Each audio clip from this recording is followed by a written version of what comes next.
pourquoi est-ce que tu jettes le livre? À quoi bon, c'est pas intéressant. Mais attends, laisse-moi te raconter une histoire. Alors, laisse-moi te raconter une histoire. Il était une fois. Il était une fois, Maëlys devait quitter sa ville natale pour se rendre dans une autre ville. Maëlys est une fille réservée qui ne s'attache pas vite. Arrivée dans l'autre ville, elle ne connaissait personne à qui parler. À chaque fois qu'elle se retrouvait toute seule, elle pleurait, elle se lamentait, elle se demandait qui pouvait bien être son ami. Et puis un jour, seule dans une pièce, elle entendit une voix lui parler, une voix qu'elle ne connaissait pas, une voix qu'elle n'avait jamais entendue, une voix qu'elle attendait pour la première fois. C'était le livre. Le livre lui disait qu'il était son ami, qu'il était prêt à l'écouter, à l'accepter, à la réconforter à chaque fois qu'elle tombait, à la relever chaque fois qu'elle était seule. Et elle décida de faire de ce livre son meilleur ami. Les amis, oui. Aujourd'hui, nous allons vous raconter une histoire sur l'importance du livre. Soyez donc attentifs. Dans un petit village, non loin de la grande ville, vivait un jeune garçon nommé Floua. Floua était très curieux et plein de vie, mais il n'aimait pas beaucoup l'école. Floua aussi. Pour lui, courir dans les champs et écouter les anciens au clair de lune valait mieux que lire. Sa grand-mère lui disait souvent, l'enfant qui refuse d'écouter les conseils des anciens construit sa maison sur le sable. C'est vrai. Mais Floua riait et s'en allait jouer. Un jour, un vieux maître arriva au village. On l'appelait Nanan Unzrama. Il portait un sac en cuir. À l'intérieur, il y avait un livre. Les enfants intrigués se rassemblaient autour de lui sous le grand arbre. Le maître dit calmement, « Le livre est mon ami. » Floua éclata de rire. Un ami qui ne parle pas, impossible. Floua, il est bête. Nana Unzrama répondit avec sagesse. C'est en forgeant qu'on devient forgeron. Ce n'est qu'en essayant que tu comprendras. Et il lui confia un livre pour la nuit. Chez lui, Floua ouvrit le livre sans enthousiasme. Les mots lui semblaient difficiles, il voulut abandonner. Mais il se souvint d'un autre proverbe entendu au village. Petit à petit, l'oiseau fait son nid. Alors il continua. Lentement, les phrases prirent du sens. Il découvrit les histoires de rois, de voyage et de sagesse. Cette nuit-là, il rêva qu'il marchait au bord d'un fleuve, Bandama. Une voix douce lui murmura. « Je suis le livre, je suis ton ami, je trouve des chemins que tes pieds ne peuvent pas atteindre. » Au réveil, Floua courut voir Nanan Unzrama. « Nanan, tu avais raison, le livre m'a parlé. » Le vieux homme sourit et dit, « La connaissance est comme un jardin, et celui qui n'est pas cultivé, elle ne peut pas être récoltée. » Depuis ce jour, Floua changea. Il lisait chaque soir, apprenait sans cesse et posait des questions. Des années passèrent et Floua devient lui-même enseignant. Devant ses élèves, il répétait souvent. Celui qui apprend enseigne, et celui qui lit ne marche jamais seul. Et quand un enfant refusait d'ouvrir un livre, il lui disait avec douceur, un doigt ne peut pas prendre un caillou. Tu as besoin du livre pour grandir. Depuis ce temps, dans ce village, on raconte que Floua a trouvé un ami fidèle dans un simple livre. Le livre est un ami patient. Il parle à celui qui fait l'effort de l'écouter et il guide celui qui accepte d'apprendre. Wow! À partir d'aujourd'hui, je vais lire 2 livres par jour.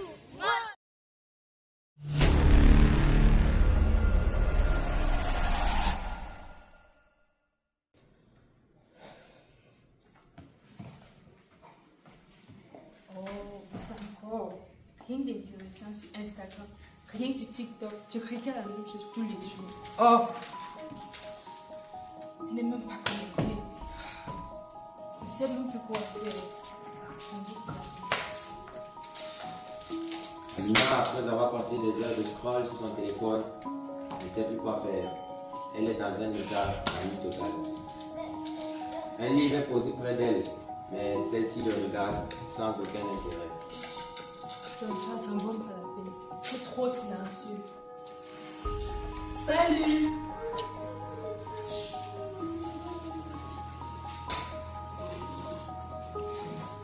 Salut! Un livre qui parle. Le livre prend vie. Je fais bien plus que parler. Si tu me choisis comme ami, tu pourras voyager à travers le monde tout en te divertissant et en restant sur place. Voyager sans bouger. Oui, avec moi c'est bien possible. Avec moi, tu apprends davantage sur la nature, les différentes saisons de notre pays, l'été, l'hiver, l'automne, le printemps, l'ensemble des forêts qui entourent notre pays et tous les animaux qui s'y trouvent.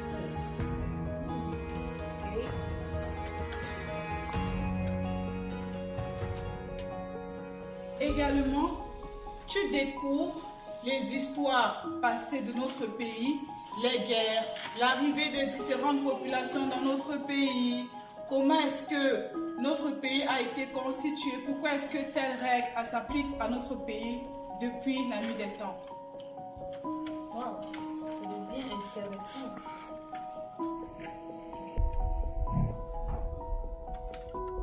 À travers moi, tu apprends aussi sur les relations humaines. Tu tisses davantage les relations avec tes collègues, tes amis, tes partenaires. Avec moi, tu pourras mieux gérer ce genre de relations. Tu pourras mieux intégrer la société et savoir comment te comporter avec chaque type de personne que tu auras en face de toi. Wow. Très intéressant. Savais-tu que les cellules de ton corps se régénéraient? Non, je ne savais pas. Eh bien, tu l'apprends à travers la biologie que je te présente. Vraiment?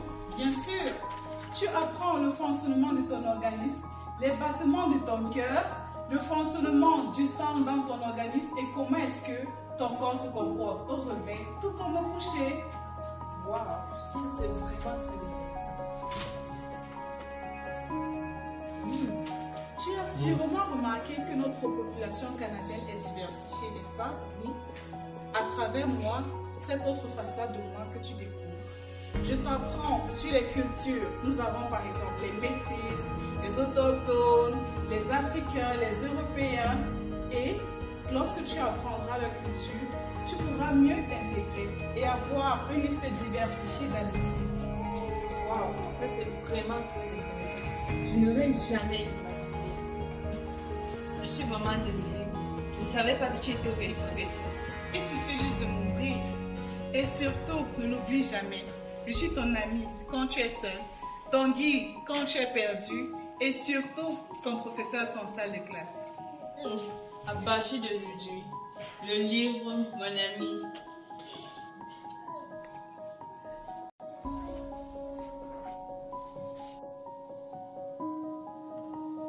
Un livre n'est pas seulement des pages, c'est un ami fidèle qui ne te quitte jamais.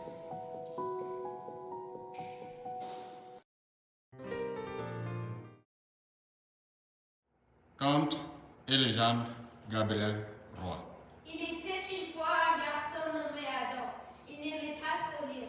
Pour lui, les livres étaient une perte de temps et un peu ennuyeux. Un jour à l'école, sa maîtresse dit « Choisissez un livre et découvrez une histoire incroyable. » Adam soupira. Encore des pages. Mais sur une table, il vit un livre différent. Il était vieux, doré sur les bords, et semblait briller doucement. Sur la couverture, il y a été écrit « Le livre qui m'a parlé ». Curieux, Adam l'ouvrit. Soudain, une petite voix sortit du livre. « Bonjour, Adam !» Adam recula. « Qui parle ?»« C'est moi, ton livre !» Adam n'en croyait continua. Je ne suis pas juste du papier, je suis un ami et je veux te montrer des mondes. Avant même de répondre, Adam fut aspiré dans les pages. Il se retrouva dans un endroit magique, les mots flottant dans les airs comme des oiseaux lumineux. Chaque mot formait une image, une histoire, une émotion. Où suis-je? Demanda Adam. Dans le monde des histoires, répondit le livre. Adam voit des enfants lire ensemble, rire ensemble et raconter des histoires dans différentes langues françaises, avec des accents du Canada, d'Afrique, d'Europe et des îles. Le livre expliqua. C'est la francophonie. Le français est une langue qui voyage partout dans le monde. Adam commença à comprendre. Les mots n'étaient pas seulement des lettres, ils étaient des ponts entre les gens. Il joua dans les histoires, il parla avec des personnages, il traversa des villages, des villes et des océans. Tout ça grâce au livre. Mais soudain, tout devient gris. Les mots commenceront à disparaître. Que se passe-t-il? Cria Adam. Le livre répondit tristement. Quand on oublie de lire, les histoires s'éteignent. Adam eut peur. Je ne veux pas que les histoires disparaissent. Je ne veux pas que les histoires disparaissent. Je ne veux pas que les histoires disparaissent. Alors il cria fort. Moi, j'aime les livres. Je veux lire, je veux découvrir. Une lumière apparut dans ses mains. Les mots reviennent. Les histoires reprennent vie. Les pages brillent encore plus fort qu'avant. Adam se réveilla dans sa place. Le livre était devant lui fermé. Mais cette fois, il souriait. Depuis ce jour, Adam n'a plus jamais vu le livre comme avant. Il a compris une chose importante. Un livre n'est pas silencieux. Il parle à ceux qui écoutent avec le cœur.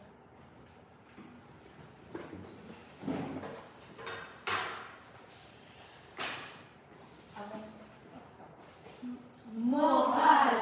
Un livre est un ami qui unit des cultures, qui ouvre les mondes, unit les cultures et fait vivre la francophonie.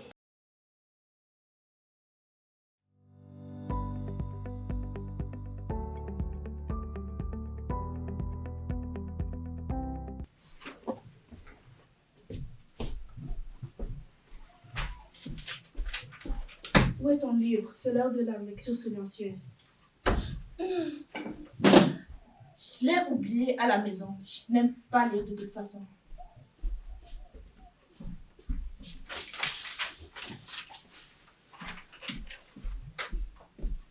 Tiens, je te prête celui-ci.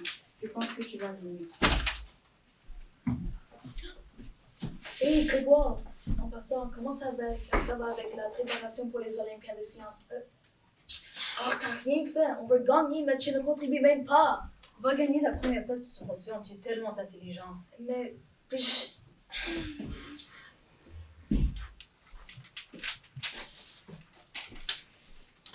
Tiens, la dame veut que tu lises ce livre.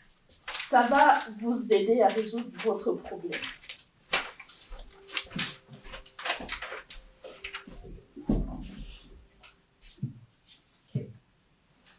Puis rousse, organisée, travailleuse, un peu moqueuse. Chat, très élégante, passe son temps à se recoiffer ou à regarder son téléphone imaginaire. Cochon, grogne amateur de siestes et de snacks, un peu paresseux. Canard, toujours dans la une, fond de yoga ou de méditation. Les décors représentent une cour de ferme. Puis rouge trouve un sac de grains de blé au sol. Tiens, qu'est-ce que nous avons là? Des grains de blé? C'est le début d'un festin, ça. Mais je ne peux pas faire tout ça toute seule. Ohé, les amis! On m'appelle. Je suis en plein milieu d'une session de soins pour mes fourrures. J'espère que c'est pour le petit déjeuner. J'ai une petite faim. Paix, sérénité. Que se passe-t-il pour Rose? J'ai trouvé ces grains. Qui veut m'aider à les planter? Pas moi. J'ai peur de me salir les pattes. Pas moi. Il est l'heure de ma sieste post-petit déjeuner. Pas moi. Je dois aligner mes chakras près de la mare. Très bien. Alors, je le ferai toute seule. Et je vais vous dire, ça va pousser.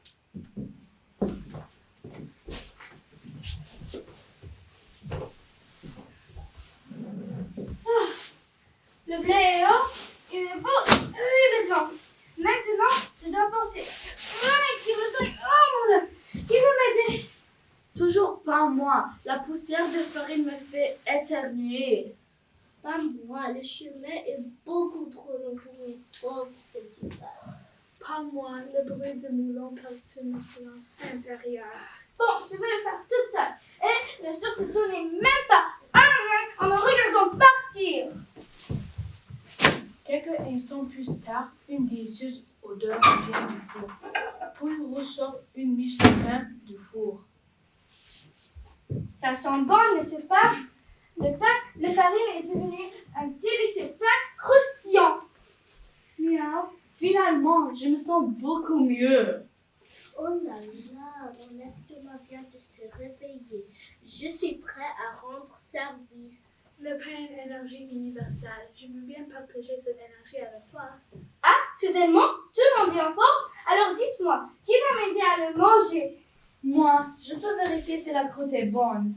Moi, je peux tester la mise, c'est ma spécialité. Moi, honorer le travail de nature. Eh bien, pas vous!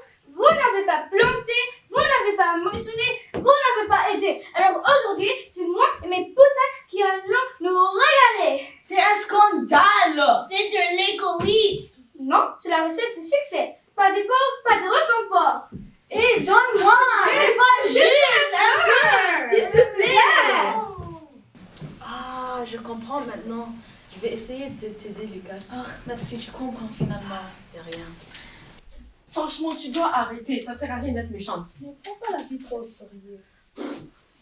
Par exemple, Liam, tu le taquines tout le temps. Personne ne trouve ça drôle. Tout le monde trouve ça drôle. C'est pas votre méchant, c'est juste pour rire. Juste pour rire, c'est ça, oui. Je vais porter le livre. Je reviens. Okay. Je crois que tu devrais le dire. Peut-être.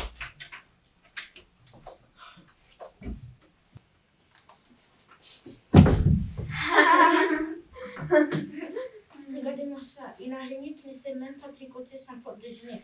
Si tu étais un insecte, alors si tu serais déjà mort de faim. Rien, un jour vous vous inclinerez devant moi. Qui fait tout ce tapage dans mon royaume?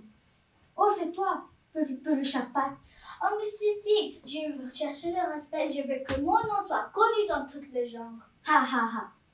Le respect se mérite avec des griffes, pas avec de la ficelle. Mais soit, si tu es si malin, apporte-moi monsieur Serpent. Si tu réussis, je dirai à tout le monde que tu es le plus grand. Sinon, tu me serviras à cure-dent. Non, c'est impossible. Elle est beaucoup trop petite pour cette branche. Quel dommage. Qui est beaucoup trop petit, minuscule insecte? Oh, monsieur Serpent, j'ai parlé de vous. Monsieur Tig paraît que vous êtes plus court que ce bambou. J'ai essayé de prendre votre défense, mais le preuve est là. Le bambou est immense. Plus court? Moi? Je suis la créature la plus longue et la plus magnifique de cette jungle. C'est ce que je disais. Mais Tig disait que vous trichez en restant enroulé et on ne peut pas mesurer votre vraie mesure, vos meilleures mesures. Pose ce bâton au sol. Je vais m'allonger à côté. Tu verras que je dépasse ce bambou de la tête et de la queue.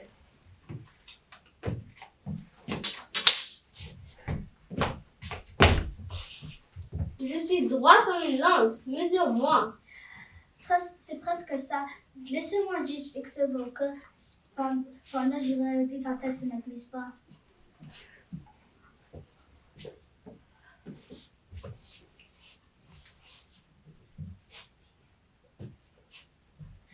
Et c'est un peu serré, non? C'est la précision. La science demande de la rigueur.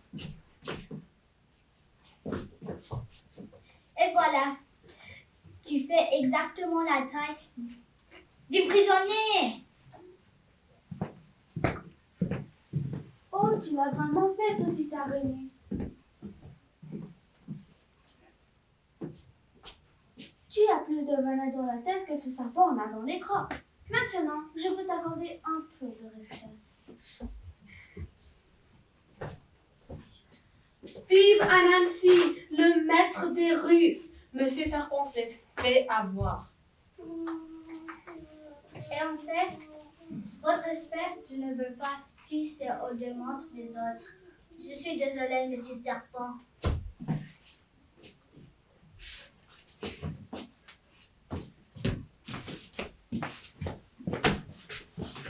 Ainsi, comme récompense, je te donne le pouvoir de tisser une grande et forte toile gluante, gagnant ainsi le respect de tous.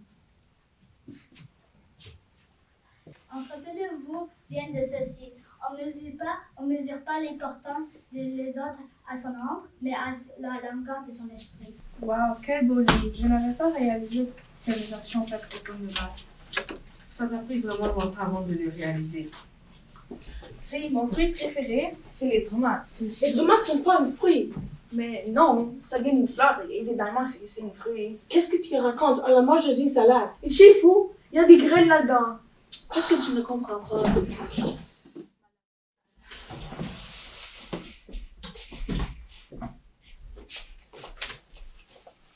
Pouvez-vous, s'il vous plaît, garder ce livre pour moi? Je vais aller aux toilettes. Espérons que ça va vous aider avec vos problèmes. Si on peut m'aider.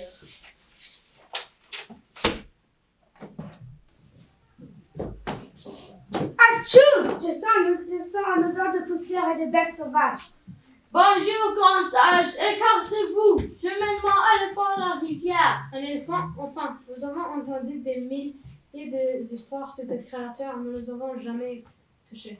Monsieur le conducteur, permettez-nous d'étudier votre animal. Nous voulons connaître la vérité absolue.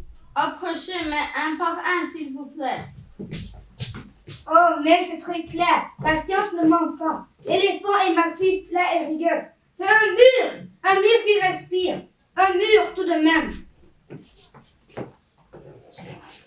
Vous divaguez, ça bouge, c'est mou, ça s'enroule, on dirait un muscle géant. L'éléphant a un serpent des Indes. Un serpent? Quelle ignorance! C'est solide, c'est rond, c'est lourd. L'éléphant est un tronc d'arbre solidement planté sur le sol. Vous êtes sourd ou quoi? C'est large. Ça va pas pour faire l'éléphant. L'éléphant a un éventail. C'est un mur! Un arbre. Un serpent! Un éventail. Mur! Serpent! Arbre! Éventail. Silence! Pourquoi autant de bruit pour qu'un seul animal? Ces gens refusent de voir la réalité. J'ai touché l'éléphant, je sais ce qu'il est. Moi aussi, elle ne ressemble à rien ce qu'elle raconte. Calmez-vous, vous avez tous dit la vérité. Comment c'est possible? Un mur n'est pas un serpent. C'est parce que vous avez touché qu'une seule petite partie de la bête. Pour connaître l'éléphant, il faut recoudre vos morceaux de vérité. Mettez les murs sur le tronc, ajoutez l'éventail sur le côté de la tête et le serpent au milieu. Oh, je comprends. Il faut prendre en compte les perspectives des autres. C'est vrai, on avait tous les deux raison. C'est ça. Avez-vous entendu? Frédéric a 15 enfants. Mais c'est qui le père? C'est qui le père? Mais c'est pas c'est qui le père? Oui, c'est beau. C'est beau. Silence! Alors, les élèves, est-ce que vous avez aimé mon livre? Oui! J'ai adoré la partie où ça parlait de la poule rousse. Non, qu'est-ce que tu parles de ça? Parlait des araignées. Exactement. C'est un éléphant. Non. Madame, j'ai raison. Non, qui a raison? On a raison. Mais c'est bon, On a raison. Mais madame, explique-nous. Qui a raison? Peut-être que le livre est magique, qui sait?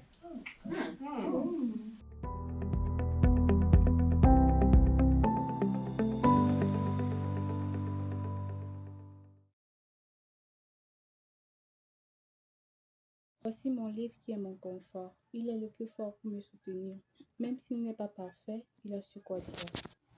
Voici mon livre qui est mon confort. Ça m'arrive de m'énerver pour rien.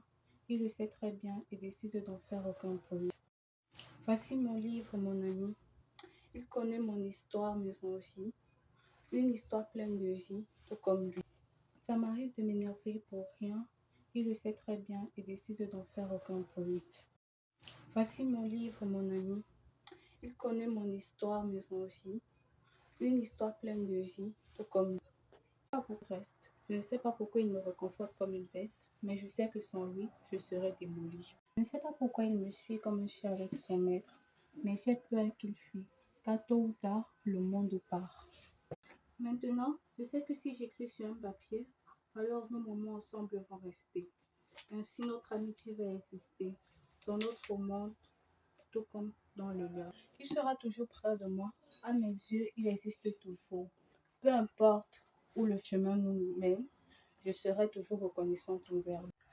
Personne ne va enlever notre connexion. Cette relation restera notre fondation pour construire notre univers. Accueillir des esprits ouverts. Mon livre, mon ami.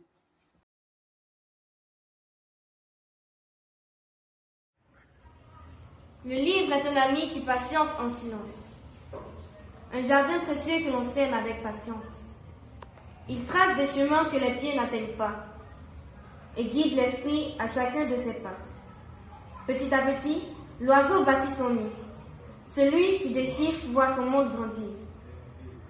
Lire, c'est ne plus jamais marcher dans le noir. C'est cultiver en soi la graine du savoir. Vouloir grandir sans l'écrit est un combat vain, comme un seul doigt qui cherche à saisir le destin. Car bâtir sur le livre, c'est construire sur le roc, pour rester debout face au temps et au choc.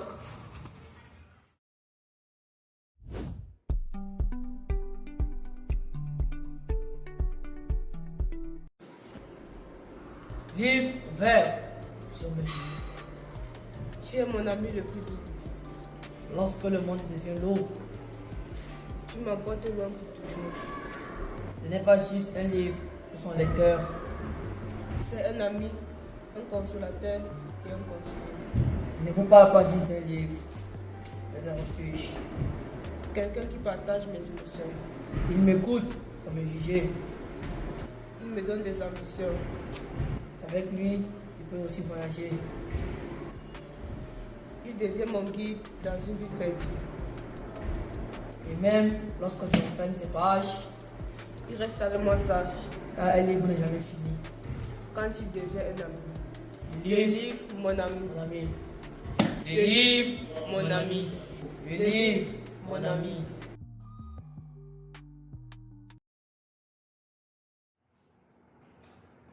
Poésie, slam, Gabriel Roth.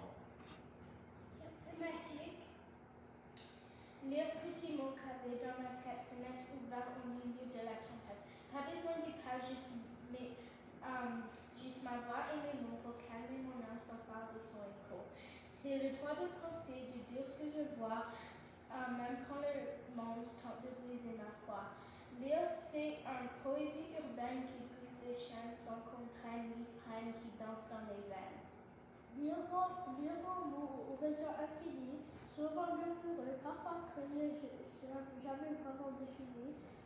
C'est le droit de faire sonner ou de hurler sa la pluie qui danse au-delà de la. Sur la page blanche, j'ai dessiné ton visage, libre souffle pur au-delà du rivage. Tu n'es pas une loi gravée sur la pierre, tu es le vent qui danse la lumière première. Lire est un cri dans le silence du soir, la force de croire, le droit de savoir. On m'avait dit reste en cage, fais pas trop de bruit. J'ai ouvert la fenêtre pour respirer l'air de la nuit. Lire c'est mon cri, ma droit, ma foi.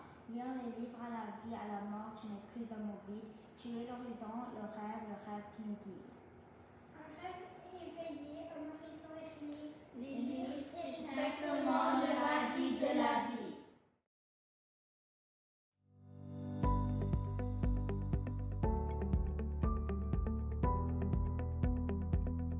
Le livre, mon ami, le livre. Apprentissage à poursuivre, différentes perspectives nécessaires pour survivre une vie constructive. Aucune alternative qu'une attitude coopérative. Nous sommes tous ceux et celles qui cultivent cette route éducative. Comme une dent pourrie dans la gencive, l'ignorance prérogative rend la société agressive, n'ayant qu'une perspective. Le livre, l'objet simple qui délivre l'âme à l'autre rive pour vivre et revivre, c'est une simple directive. Le livre, mon ami, le livre.